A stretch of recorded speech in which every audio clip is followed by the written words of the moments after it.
जय गजानन माऊली. रोशनी बंडे मराठी व्लॉगमध्ये तुमचं स्वागत आहे. रोजसारखी आजची सकाळ पण सारखीच.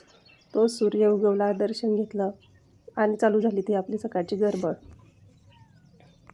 प्रत्येकाच्या किचनमध्ये सकाळी घाई गडबड खूप असते. तसंच आमचं काही चालू होतं. गप्पा मारता मारता आईचे आणि माझे दोघीचे पण कामं चालू होते. गप्पा अशा की आज काय करायचं टिफिनमध्ये. सकाळी लवकर उठून घाई टिफिनमध्ये बनवा, कोणती भाजी करायची, काय करायचं, असं आमच्या गप्पा चालू होत्या. रोज सकाळी उठल्यावर टिफिनची वेगळी घाई. त्यात त्यांना जे आवडत नाही ते करायचं नसते.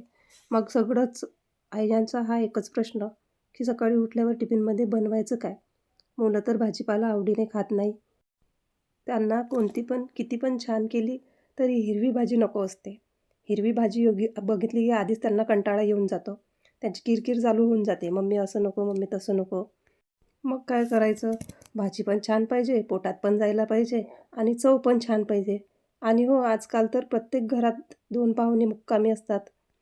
आता तुम्ही विचार करत असाल कुठले 2 पाहुणे? प्रत्येकाच्या घरात असलेले ते 2 पाहुणे म्हणजे डायबिटीज आणि BP. हे तर सगळ्यांच्या घरामध्ये आहे. आणि हो, यांची पण छान खातिरदारी करावी लागते. या सगळ्या गोष्टी लक्षात घेऊन बनवावा लागतो तो स्वयंपाक. या दोन्ही गोष्टी लक्षात घेऊन आज मी बनवणार आहे डायबिटीज स्पेशल पौष्टिक असे पालकाचे थालीपीठ. पालकामध्ये फायबर जास्त असल्यामुळे जेवणानंतर रक्तातील साखर पटकन वाढत नाही. तसंच पालकामध्ये व्हिटॅमिन B12 पण असतं. तसंच मी थालीपीठासाठी वेगवेगळ्या डाळी घेऊन पीठ बनवलं आहे.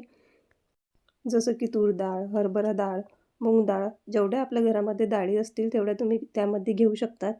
मी जे पीठ बनवून ठेवलेलं आहे त्यामध्ये रागी पण वापरली आहे. तुम्ही घरामध्ये असलेले कडधान्य पण त्यामध्ये मिक्स करून ते दळून आणून ठेवू शकता घरात. घरामध्ये हे पीठ बनवून ठेवलं की त्याचा एक फायदा असतो, म्हणजे आपण भाजीपाला चिरला की पटकन पीठ घेतलं आणि गोळा मळायला घेतलं की काम सोपं होऊन जातं. आता आमच्या आईला आहे शुगर, म्हणजे माझ्या सासूबाईला डायबिटीज आहे. त्यामुळे मी असं हलकं-फुलकंच जेवण बनवायचा विचार करते. जसं की या थालीपीठामुळे शरीरातील साखर नियंत्रणात राहण्यात मदत होते आणि पालकामुळे हे थालीपीठ डायबिटीजसाठी योग्य, हलका आणि पौष्टिक असं बनतं. मी भरभरून असा पालक त्यामध्ये टाकते. पालकाऐवजी तुम्ही वेगवेगळ्या भाज्या पण त्यामध्ये वापरू शकतात. थालीपीठाचं एक वैशिष्ट्य आहे, त्यामध्ये भरपूर असा भाजीपाला जातो, म्हणून लहाना-मोठ्यांचं टेन्शन राहत नाही. चला तर मग आपण थालीपीठाच्या रेसिपीकडे वळू. इथं मी भरपूर असा थालीपीठासाठी पालक घेतला हिरवा. ताजा असला तर फारच छान, कारण चव अशी छान येते ताज्या पालकाची. हा शेतातलाच पालक आहे. पालक मी आधीच निवडून ठेवला होता. पालक नीट स्वच्छ धुवून घ्या, म्हणजे त्याची पूर्ण माती निघून जाईल. मग तो बारीक असा चिरून घ्या. म्हणजे बारीक का बरं, जाडसर असलं तर आपले थालीपीठ मुडण्याची शक्यता असते, म्हणून त्याला शक्यतो थोडा बारीकच चिरून घ्या. आता थालीपीठासाठी वाटणाची मी तयारी करते. वाटण्यासाठी मी 5-6 हिरव्या मिरच्या घेतल्या, लसूण घेतला आणि शोप, जिरं आणि आपलं अजवाईन घेतलं थोडं. हे पूर्ण तुम्ही मिक्सरच्या भांड्यामध्ये काढून घ्या. मिक्सरच्या भांड्यामध्ये पाणी टाकून तुम्ही बारीक असं ते वाटण वाटून घ्या, जाडसर नको. इथं बघा मी पालक धुवून वगैरे छान बारीक चिरून घेतला.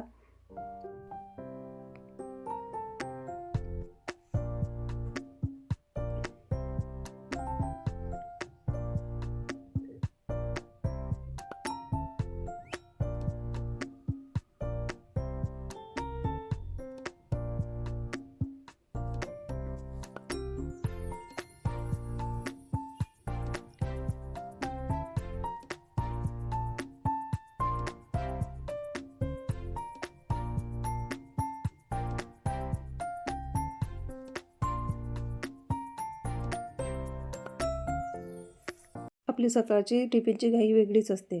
मी पालक चिरून घेतल्यानंतर कोथिंबीर घेतली, चांगली धुवून घेतली आणि बारीक चिरून पालकामध्ये टाकून घेतली आणि जो गोळा बारीक केला होता तो पण आधी टाकून घेतला, कारण मग नंतर आपण विसरून जातो आणि गोळा बाजूला राहतो आणि आपला हाच गोळा तयार होतो, काहीतरी वेगळंच ते होऊन जाते. आता गोळ्या घेतल्यानंतर मी आधी थोडं बेसन पीठ घेतलं. नंतर मी जे सांगितलं डाळा आणि कडधान्य बनवून मी जे पीठ तयार करून ठेवलेलं आहे ते त्यामध्ये घेतलं आणि परत त्यामध्ये थोडं गव्हाचं पीठ पण घेतलं आणि त्यानंतर त्यामध्ये तुम्ही छान अशी हळद टाकून घ्या. तुम्हाला कलर जास्त कमी आवडेल त्यानुसार आणि चवीनुसार मीठ टाकून घ्या. मीठ टाकल्यानंतर मी इथे टाकले तिळा. मी तिळा घरामध्ये भाजूनच ठेवते. म्हणजे मोस्टली प्रत्येक पदार्थात ज्यामध्ये ॲड करायचं आहे त्यामध्ये आपण पटकन अशा घेऊन टाकून घेऊ शकतो. सगळं नीट असं एकत्र मिक्स करून घ्या. म्हणजे गोडा एकाकडे नको, पालक एकाकडे नको. सगळं एकजीव झालं की चव अशी छान येते. पीठ, गोडा आणि पालक एकत्र झाल्यावर तुम्ही हळूहळू त्यामध्ये पाणी टाकून मऊसूद असा गोळा तयार करून घ्या. पाणी हळूहळूच टाका. एकखट्टे टाकल्यानं पातळही होऊ शकतं आणि घट्ट पण होऊ शकते. हे पीठ आपल्याला फार घट्टही नको आणि फार सैलही नको. मध्यमच गोळा तयार करून घ्यायचा आहे. थालीपीठ आपल्या गोड्यावरच अवलंबून असतं, म्हणून मऊसूद असा गोळा भिजवून घ्या.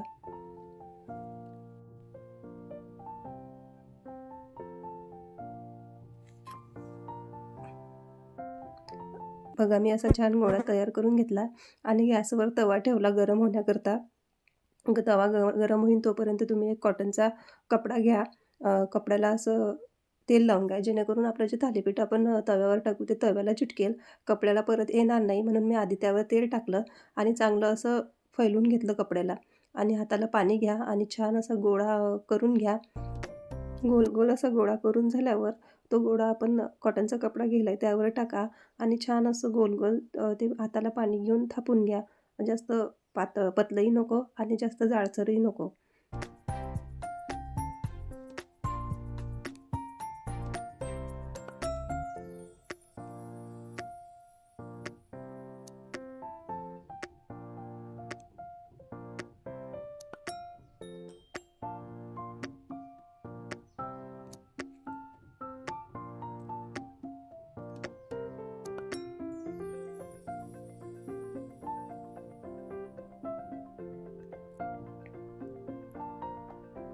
थालीपीठ असं गोल थापून झाल्यावर त्यावर असे मधात वेगवेगळे होल करून घ्या आणि तव्यावर तेल टाका. तव्यावर तेल टाकून झाल्यावर तो कपडा असा अलगद घेऊन तव्यावर टाकायचा आणि एका साईडनं कपडा ओढून घ्यायचा. म्हणजे आरामात आपला कपडा निघून जातो आणि कपड्याला थालीपीठ चिटकून येत नाही. थालीपीठावरती तुम्ही तेल टाका त्या होलमध्ये आणि साईडने तेल सोडा आणि मीडियम गॅसवरती खरपूस असं दोन्ही बाजूने छान रंग येईन तोपर्यंत थालीपीठ भाजून घ्या.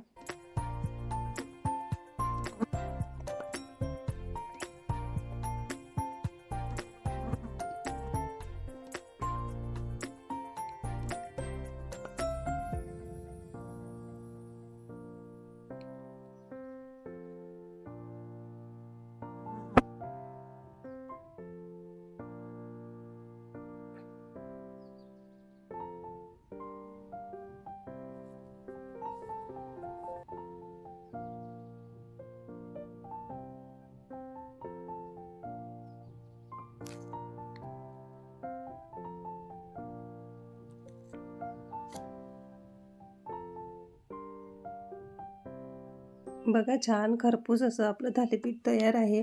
पालकाच्या थालीपीठासोबत दही, हिरव्या मिरचीचा ठेचा किंवा केचप पण तुम्ही घेऊ शकता आणि लोण्यानं तर चव वेगळीच लागते. लोणी पण त्यावर छान लागते, कारण त्याची चव लोणी वाढवतो.